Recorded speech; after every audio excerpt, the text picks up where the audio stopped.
नमस्कार किसान साथियों, आज 1 अगस्त गांव आदमपुर के पास चूड़ी कला सुबह 9-10 बजे से हम लोग अपने जितने भी किसान भाई है सबके खेतों में विजिट कर रहे थे और देख रहे थे कि गुलाबी सुंडी, सफेद मच्छर, हरा मच्छर और पत्तों पे जो कालापन है, सूटी मोल्ड जो फंगस है वो कंट्रोल में है या नहीं है। तो घूमते घूमते हम लोग आज पहुंचे हैं चूड़ी कला में। अपने किसान भाई है संदीप, जिन्होंने लगभग 8 एकड़ के अंदर पूरा आईपीएम के तौर तरीके से मतलब ये अपने कपास की खेती को लेके जा रहे हैं। और अप्रैल के महीने से हम लोग ये जो बछंटी का जो ये ढेर पड़ा है इसको हम लोग अप्रैल के महीने से देखते आ रहे। हालांकि बताया भी था कि इस बछंटी के ढेर को अगर हम लोग मच्छरदानी से कवर कर दें तो कम से कम जो इसमें से जो फिडकली बन बन के गुलाबी सुंडी की निकलती रहेगी वो सारी की सारी मच्छरदानी में रह जाएगी, तो आगे अटैक आने के जो चांसेस है गुलाबी सुंडी के वो कम रहेंगे। 8 एकड़ जो संदीप भाई के हैं ये पूरा का पूरा आईपीएम के ऊपर चल रहे हैं। इन्होंने पूरे 8 एकड़ के अंदर फेरोमोन ट्रैप लगा रखे हैं और 1 एकड़ के अंदर 5 इन्होंने फेरोमोन ट्रैप लगाए हैं। और अभी तक ये 2 स्प्रे 10 से 12 दिन या 10 से 15 दिन के गैप पे नीम ऑयल, और नीम ऑयल के साथ में क्योंकि सफेद मच्छर का भी अटैक ड्राई स्पेल होने की वजह से बढ़ गया था तो उसके लिए इन्होंने लेनो का स्प्रे जो है वो अभी तक किया है। और इन्हीं के बगल में कुछ किसान भाइयों के खेत हैं, तो ये जो खेत है ये नॉर्मल तरीके से चल रहे हैं, इनमें किसी भी प्रकार का कोई फेरोमोन ट्रैप वगैरह जो है वो लगे नहीं है। और हमें नहीं मालूम कि अभी तक इसमें क्या स्प्रे हुआ है या क्या नहीं हुआ है। तो जब हमने फील्ड में विजिट की तो फील्ड में विजिट करने के बाद हमने कुछ गुलाबी सुंडी के बारे में अलग अलग चीजें इकट्ठी करी है। तो मैं कोशिश करूंगा कि आप जब भी खेत के अंदर जाएं तो खेत के अंदर जाते टाइम आप किस किस चीज को देखें और किस फूल को देख के आप आइडिया लगाएं कि इसमें गुलाबी सुंडी है। तो उसके लिए अगर हम लोग ओवरऑल देखें तो 1 से 1.5 घंटा घूमने के बाद हमने जो संदीप अपना जो किसान है उनके खेत में सिर्फ 1 गुलाबी सुंडी मिली है और वो भी बछंटी के बिल्कुल बगल में। लेकिन जो दूसरा खेत है उसके अंदर हमें एक लाइन के अंदर 6 से 7 जो गुलाबी सुंडी है वो अलग अलग फूलों के अंदर मिली है। तो स्टेप बाय स्टेप मैं आपको कोशिश करूंगा पूरा इसके बारे में समझाने की। सबसे पहले तो ये फूल है किसान भाइयों, अगर आप इसको देखोगे तो अभी तक इसका जो पत्ता है ये पेटल्स बोलते हैं इसको, ये अभी तक गुलाबी हुआ नहीं है। और जब तक ये फूल गुलाबी नहीं होगा तो इसका मतलब ये है कि इसने गर्भ धारण नहीं किया है और इसमें टिंडा बनने की जो स्टेज है वो अभी तक आई नहीं है। तो इस फूल के अंदर अगर आप देखें तो सबसे पहले आपको देखना है इसके अंदर वाले हिस्से में। ये देखिए, अगर आपको ये अंदर वाला हिस्सा इस तरीके से अगर गला हुआ सा दिखता है, काले काले रंग का दिखता है, तो इसको आपने खोल के जरूर से जरूर देखना है, क्योंकि जब तक आप इसको खोल के देखेंगे नहीं आपको पता नहीं चलेगा कि इसमें गुलाबी सुंडी है या नहीं है। गुलाबी सुंडी इतना शातिर कीट है, इसको जब तक आप पूरा का पूरा इसका जीवन चक्र नहीं समझेंगे जब तक आप इसको समझ नहीं पाएंगे। तो अगर आपको इस तरीके का कोई भी फूल दिखे तो ये वाली जो सतह है इसको आपने एक बारी खोल के बिल्कुल अच्छे से देखना है, क्योंकि गुलाबी सुंडी जो है वो तेज गर्मी सहन नहीं कर पाती और तेज गर्मी सहन ना करने की वजह से ये खुले हुए फूल के अंदर जाल बना लेती है और उस जाल के अंदर अपने आप को तेज गर्मी से बचा के रखती है। तो अगर आपको ऐसा कोई कालापन दिखता है तो उसको भी बिल्कुल बारीक अगर हटा के देखोगे तो इसके अंदर आपको गुलाबी सुंडी मिलेगी, जो ये है मेरे किसान भाइयों। तो एक तो आपने ये लक्षण देखना है, इसमें अभी तक टिंडा बनने की स्टेज शुरू हुई नहीं। टिंडा बनने की स्टेज शुरू हुई है या नहीं हुई है वो आप इस पत्ते से पता कर सकते हो। अगर ये पत्ता गुलाबी हो जाए तो इसमें टिंडा बनने की स्थिति आ चुकी है, और अगर ये पत्ता पीला होता है और गुलाबी नहीं होता तो इसका मतलब अभी तक इसने गर्भ धारण किया नहीं है। तो एक तो आपने ये चीज देखनी है किसान भाइयों। दूसरा, उसके बाद जब इसके अंदर गुलाबी रंग का हो जाता है तो आपको रोजेटेड फ्लावर जो है वो बना हुआ दिखेगा। हालांकि ये कई देर से हमारे हाथ में था तो पूरा खुल के ये रोजेटेड फ्लावर बना नहीं है। जैसे ही फूल गुलाबी होगा, फूल गुलाबी होने के बाद अगर आप इसको देखो गौर से, एक पत्ता जो है वो अंदर की तरफ है इसमें और एक पत्ता जो है वो बाहर की तरफ है। ये बिल्कुल सेम टू सेम गुलाब के फूल की तरह जो है ये बनेगा। अगर इस टाइप का रोजेटेड फ्लावर अगर बने मेरे किसान भाइयों और पत्ता अगर गुलाबी हो जाए, ये फूल ऊपर से गुलाबी हो जाए, तो इसका मतलब ये है कि इसने गर्भ धारण कर लिया है, टिंडा बनने की स्टेज आ चुकी है। और अगर रोजेटेड फ्लावर दिखता है तो रोजेटेड फ्लावर अगर आप खोल के देखेंगे तो उसके अंदर भी आपको गुलाबी सुंडी जो है मिलेगी। तो एक आपने खेत के अंदर जाते टाइम ये रोजेटेड फ्लावर देखना है। इसको हम लोग एक बारी खोल के देखते हैं क्या वास्तव में इसके अंदर भी गुलाबी सुंडी का अटैक है या नहीं है। ये ऊपर से देखने पे इस तरीके से दिखेगा किसान भाइयों। और रोजेटेड फ्लावर को अगर आप आराम से खोल के देखेंगे तो रोजेटेड फ्लावर के अंदर भी सेम उसी तरीके का आपको जाड़ा सा मिलेगा। क्योंकि जैसे मैंने पहले बताया गुलाबी सुंडी जो है ये ज्यादा टेम्परेचर सहन नहीं करती, तो ज्यादा टेम्परेचर सहन ना करने की वजह से ही ये पत्ते को कवर करके और रोजेटेड फ्लावर बना लेती है। अब इसके अंदर भी सेम टू सेम देखो आप, वैसे अगर नॉर्मली देखोगे आपको ये दिखाई नहीं देगी, लेकिन अगर आप इसके जाड़े को हटा के अगर देखोगे, इसके जाड़े को अगर आप हटा के देखोगे तो आपको ये इसके अंदर जाड़े में गुलाबी सुंडी जो है ये नजर आएगी। इसका रंग अभी तक गुलाबी हुआ नहीं है किसान भाइयों।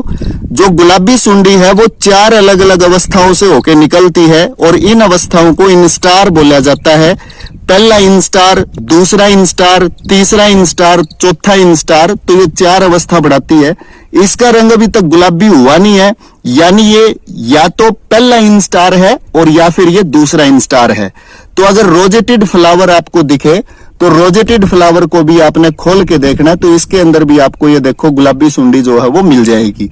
उसके बाद तीसरा जो लक्षण है, रोजेटेड फ्लावर 2 या 3 दिन तक जो है वो गुलाब के पंखुड़ी की तरह रहेगा और उसके बाद जैसे ही वो अपने आप को अंदर टिंडा बना लेगा तो जो रोजेटेड फ्लावर है वो फिर, क्योंकि ये ऊपर का जो हिस्सा है टिंडा बनने के बाद टूट के गिरना होता है, तो इस ऐसा अगर आपको कोई फूल दिखता है तो उसको भी आपने खोल के देखना है। अब इसके अंदर भी अगर आप देखोगे ये पहले रोजेटेड फ्लावर बना, रोजेटेड फ्लावर बनने के बाद में सुंडी ने अंदर से नुकसान करना शुरू करा और नीचे जैसे जैसे टिंडा बनता गया तो ये जो ऊपर वाला हिस्सा है, ये पेटल जो है ये सूखेंगे और सूखने के बाद में ये नीचे गिर जाएंगे। तो अगर आपको फूल इस तरीके का भी दिखाई दे तो वो भी एक गुलाबी सुंडी की पहचान हो सकती है। इसको भी मैं आपके सामने खोल के दिखा देता हूं किसान भाइयों। ये देखो, इसको भी अगर आप बिल्कुल गौर से देखोगे तो कहीं भी आपको गुलाबी सुंडी इसमें नजर नहीं आएगी। लेकिन अगर आप, क्योंकि तापमान ये सहन करती नहीं, अपने बाहर ये जाड़ा बना लेती है, तो अगर आप इसको भी बिल्कुल गौर से अगर खोलोगे तो ये देखो आपको इसके अंदर ये गुलाबी सुंडी जो है ये नजर आएगी। तो सावधान रहें, चौकन्ने रहें और सही जानकारी जो है गुलाबी सुंडी के बारे में ले, अदरवाइज रेजिस्टेंस ब्रेकडाउन हो चुका है और रेजिस्टेंस ब्रेकडाउन होने की वजह से जब तक अपना किसान भाई आईपीएम यानी इंटीग्रेटेड पेस्ट मैनेजमेंट पे नहीं जाएगा तब तक इसको काबू करना बहुत ज्यादा मुश्किल है। तो ये देखिए, ये इसका रंग किसान भाइयों देखो ये गुलाबी हो चुका है, यानी ये 3rd इंस्टार की जो स्टेज है उसमें ये जा चुका है। ये देखो, इसके बाद अगर आप देखोगे किसान भाइयों इस टाइप का भी आपको फ्लावर दिख सकता है। ये भी रोजेटेड फ्लावर था, रोजेटेड के बाद में फिर ये सूख के खत्म हुआ। तो इसके अंदर भी अगर आप देखोगे तो सेम उसी तरीके का आपको ये जो जाड़ा है ये जाड़ा नजर आएगा। और एक चीज हैरानी करने वाली है जो मैं आपको लास्ट में बताऊंगा, ये देखिए ये इसका 3रा इंस्टार है, यानी गुलाबी सुंडी जो है ये पूरी मोटी हो चुकी है। और इस स्टेज से पहले नॉर्मली क्या होता है, ये टिंडे के अंदर ऊपर के हिस्से से घुस जाती है, ये अंदर चली जाती है, लेकिन अभी तक ये इसी के अंदर घूम रही है। तो इसका भी आगे चल के मैं कारण बताऊंगा कि ये अभी तक टिंडे के अंदर गई क्यों नहीं है। तो ये 3rd इंस्टार है गुलाबी सुंडी का।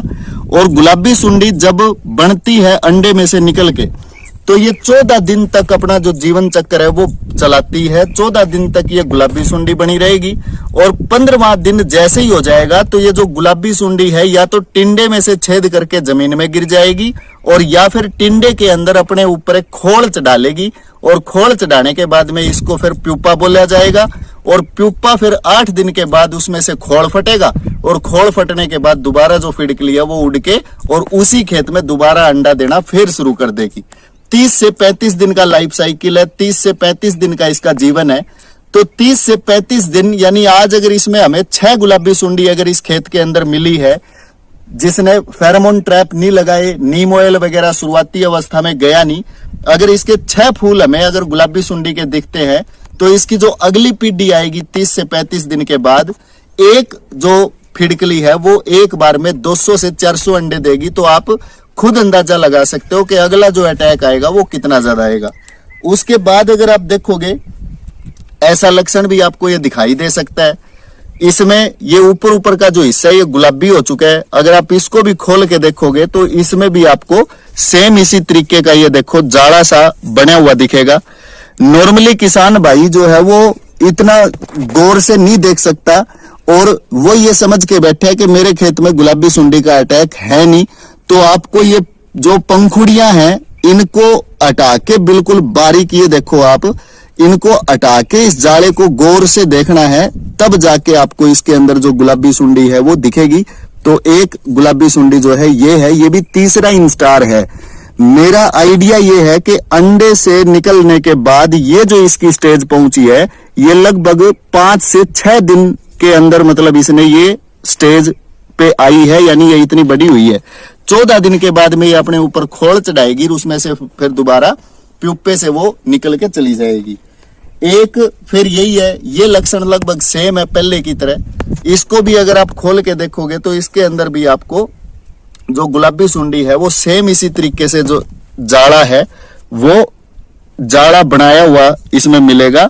और ये देखो ये इसके अंदर सुंडी है, लेकिन हैरानी इस बात की है कि इतनी मोटी होने से पहले ये नॉर्मली टिंडे के अंदर चली जाती है, लेकिन अब की बार ये गांव चूड़ी कला में अभी तक ये टिंडे के अंदर नहीं गई। इसका कारण मैं कहीं ना कहीं समझता हूं बारिश। पिछले लगभग 1 हफ्ते से चूड़ी कला गांव के अंदर लगभग अच्छी खासी बारिश हुई है। 7 अंगल 8 अंगल 10 अंगल बारिश हुई है। तो बारिश आने की वजह से भी मतलब जो है ये गुलाबी सुंडी क्योंकि अपने आप को सेफ करेगी, अपने आप को बाहर जाड़ा बना लेगी और कोशिश ये करेगी कि जितने टाइम तक ये बारिश का दौर चलता है तो ये इसी के अंदर सुरक्षित रहे। अभी भी ज्यादा कुछ बिगड़ा नहीं है किसान भाइयों। सबसे पहली बात, अगर इस टाइप की आपको कहीं भी बछंटी दिखे इसको मच्छरदानी से आप ढक दो ताकि आपके खेत के अंदर इसका अटैक दोबारा ना दिखे। दूसरा, फेरोमोन ट्रैप जरूर से जरूर लगाओ। सबसे बेहतरीन जिस कंपनी के फेरोमोन ट्रैप आते हैं, मेरा खुद का एक्सपीरियंस करा हुआ है, फेरोमोन केमिकल करके कंपनी है, उसके फेरोमोन ट्रैप लाजवाब है। 45 दिन 50 दिन 55 दिन तक उसका जो रिजल्ट है उसमें उसके कैप्सूल में जो फिड़कली है वो लगातार आ रही है। तो फेरोमोन केमिकल के अगर हो सके तो आप फेरोमोन ट्रैप लगाओ। जो भी स्प्रे आप करो, व्हाइट फ्लाई के लिए करो, गुलाबी सुंडी के लिए करो, हरे मच्छर के लिए करो, कोई भी अगर आप स्प्रे करो, नीम ऑयल आधा लीटर प्रति एकड़ के हिसाब से कंपलसरी रखो। क्योंकि जैसा मैंने लास्ट वीडियो में बताया, डॉक्टर विजय सिंह है पंजाब एग्रीकल्चर यूनिवर्सिटी में जो सीनियर एंटमोलॉजिस्ट है, सीनियर कीट विज्ञान वैज्ञानिक है। तो उनसे मेरा डिस्कशन हुआ था आज से लगभग 1 महीना पहले। तो उन्होंने ये बताया था कि आज की डेट में कोई भी दवाई ऐसी नहीं है जो गुलाबी सुंडी के अंडे को रोक पाए। ना प्रोफेनोफोस है, ना आपकी स्पाइनोसैड है, ना आपकी फ्लूबेंडामाइड है, ना आपकी इंडोक्साकार्ब है और ना ही आपकी सिंजेंटा की एम्प्लीगो जैसे प्रचार चल रहा है सारी जगह पे वो है। अंडा सिर्फ और सिर्फ एक नीम ऑयल ऐसी ताकत है, एक नीम ऑयल ऐसा है जो जिस खेत में या जिस पौधे पे स्प्रे होगा तो उसमें कड़वाहट आने की वजह से गुलाबी सुंडी की जो फिड़कली है वो उस पौधे पे कम अंडा देगी। और जो दूसरा खेत है जिसमें नीम ऑयल नहीं गया है या कड़वाहट उस पौधे पे नहीं आई है तो उसके लिए जो है वो फेवरेबल माहौल है तो उस पे अंडा ज्यादा देगी। और सिर्फ यही कारण है, ये सामने 8 एकड़ का प्लॉट है 8 एकड़ के प्लॉट में फेरोमोन ट्रैप लगे हैं, नीम ऑयल के 2 स्प्रे जा चुके हैं। और ये जो यहाँ पे सोलर प्लेट लग रही है, इस सोलर प्लेट के जस्ट कोने में सिर्फ एक फूल के अंदर हमें गुलाबी सुंडी मिली है, बाकी पूरा खेत हमने छान मारा। आईपीएम पे चल रहा है, एक सिंगल फूल के अंदर हमें गुलाबी सुंडी नहीं मिली। उसके बाद फिर ये दूसरा साइड में जो प्लॉट है, इसके अंदर किसी भी प्रकार का कोई फेरोमोन ट्रैप नहीं लग रहा, कोई नीम ऑयल का स्प्रे नहीं हो रहा। तो इसको जब हमने पूरा देखा इसके कोने को बछंटी के नजदीक, तो हमें 6 से 7 फूलों के अंदर गुलाबी सुंडी मिली। आगे भी गुलाबी सुंडी के बारे में मैं अपडेट आपको देता रहूंगा किसान भाइयों। जय हिंद, जय भारत, जय किसान।